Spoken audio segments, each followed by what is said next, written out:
Welcome back to Every Third House by Margery Frisbie. Chapter 7. Tracy woke the next morning with the guilty feeling she hadn't done her homework. She rolled over to check the pile of books stacked beside the door. She could remember stuffing all her math into the green folder, but she couldn't shake the hovering impression that she was missing some part. She tallied her homework score. Math, yes. Biology, yes. English Lit, no assignment. Now she remembered. It wasn't her homework for school she was missing. It was her homework for life. For the life she was examining with Mrs. Embry. She hadn't finished the book by Olivia Coolidge. She peeled off her quilt and leaned to close the window, wondering where she had left off. Talking to Dr. McIntosh had pushed Mary Lincoln out of her head.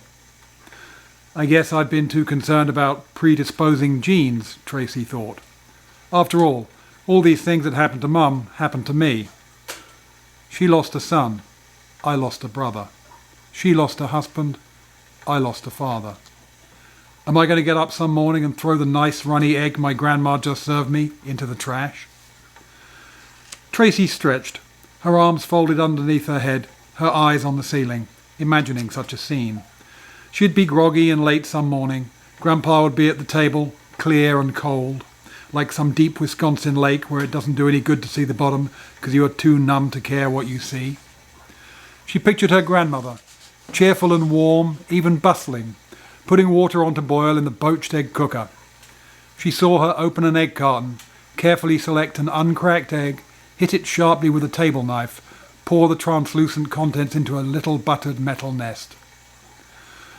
Grandma knows I like my egg on buttered toast, so she'd have popped the toast an instant before the yolk filmed across the top, like a nictitating membrane, Tracy thought, suddenly realizing she hadn't done any birding this spring.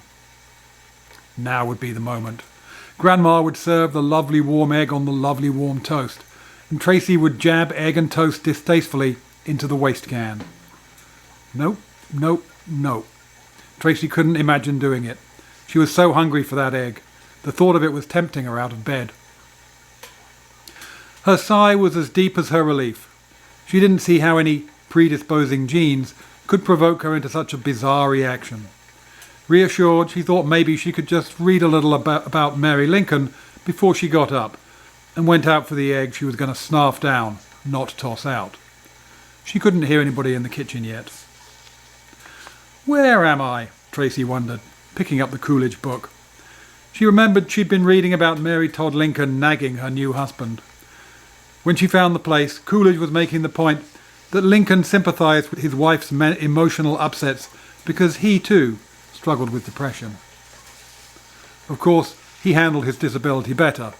He didn't scream and rant as Mary did. On the other hand, he wasn't as much help to his wife as he might have been. If he'd realized how extravagant Mary Lincoln's need for attention was, he might have satisfied it better. Instead, he often blocked her out. He wouldn't answer her ravings, so she'd get increasingly strident. Often, he'd simply go away. Tracy could see that Abraham Lincoln actually left his young bride a good deal. After the legislative season was over in Springfield each year, he would go out on the circuit.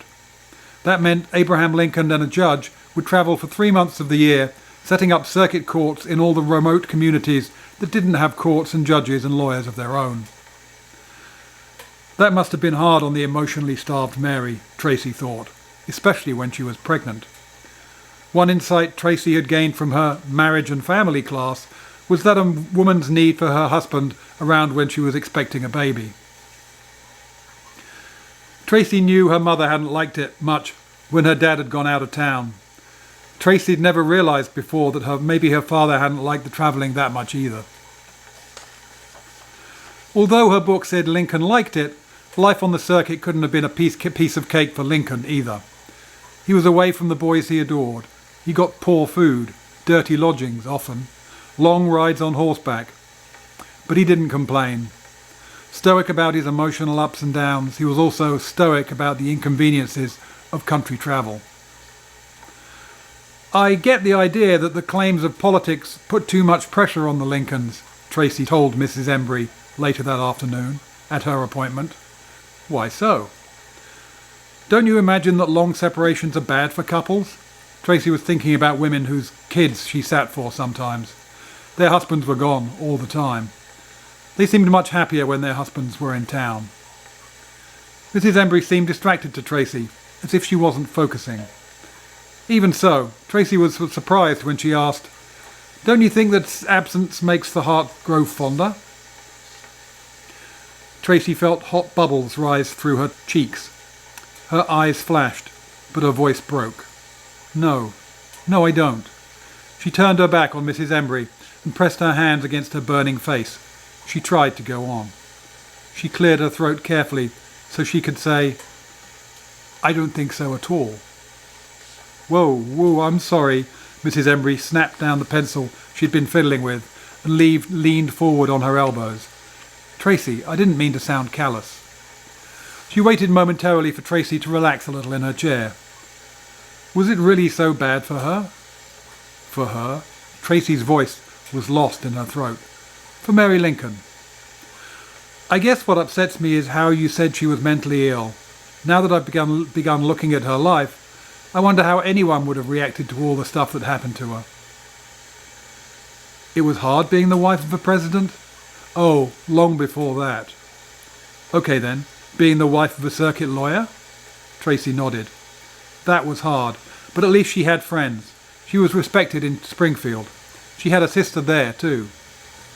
"It got harder later."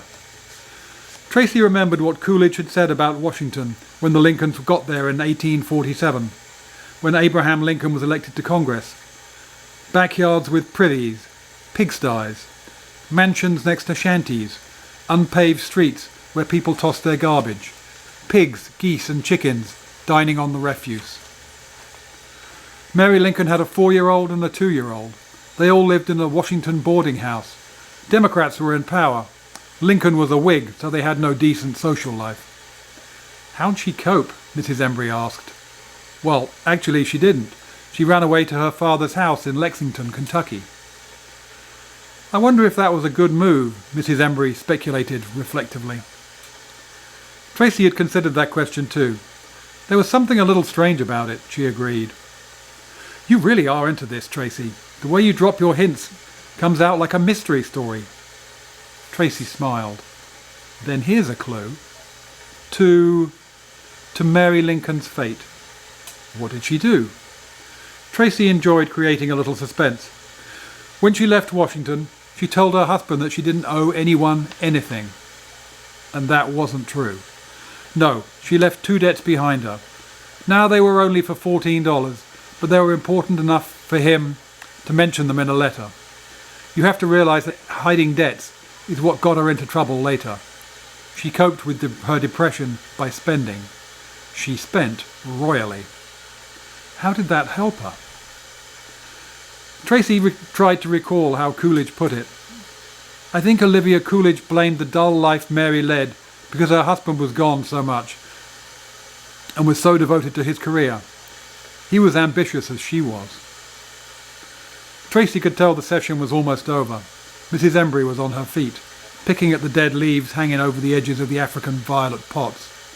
She looked rueful.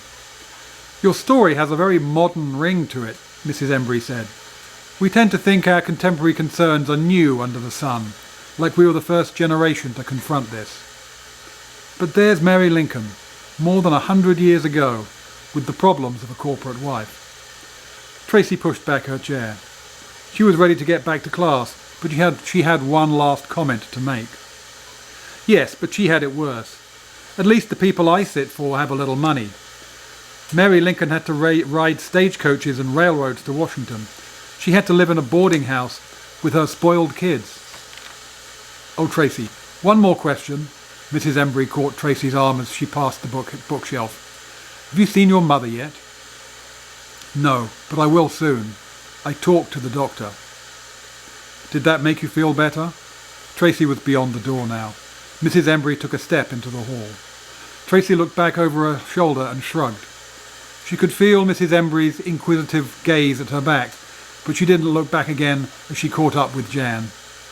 Bad enough to have everyone noticing how much time she spent in the counselling office. She didn't want to be singled out as strange. She and Jan easily found a safe subject, not Tracy's sick mother or Jan's exciting trip. "This is the third year we've gone to Crabtree Orchard," Jan was saying, "and I still can't believe how early I'm going to get up on Saturday morning." Tracy shifted her books and got out her notice for the field trip. "Oh, don't tell me that's Saturday. My grandmother still hasn't signed the slip." "You've got another day. How are you doing with your grandmother?" "Fine. She likes waiting on people. She's waited on my grandfather all their married life. Now she's added me." "That sounds nice," Jan said. "But isn't he missing the royal treatment these days?" "Oh, he's getting used to it. He's still there." They were rounding the corner and heading for the Ridge Street exit. The sun shone bold and bright past the parking lot and the stoplights at Northwest Highway. As soon as they hit the steps, the air was fragrant with fruit blossoms. The trees north along Ridge were filling out with an awning of faint green leaves, putting a little fat on their bones, as Tracy's grandmother would say. The warm breeze blowing across the tennis court still had a little bite to it. "Do you remember how dark it was when we got out of school just a couple of months ago?" Tracy felt released, as if the extra sunshine was softening some of the ice inside her. She felt better than she had in weeks. Was it the sun, or because she'd talked to Mrs. Embry, or did she feel more confident, knowing Dr. McIntosh? Was her grandmother's deliberate cheerfulness having an effect? Was she simply less scared, less alone? Whatever it was, right now, right this moment, she felt a spurt of hope, like a crocus was sprouting inside where it all had been muddy and bleak a month ago. "If this is spring, lead me to it," she said to Jan. "I'm leading you to Jimmy's," Jan sounded equally buoyant. "What we need is a celebration of the rites of spring. How about a hot dog?"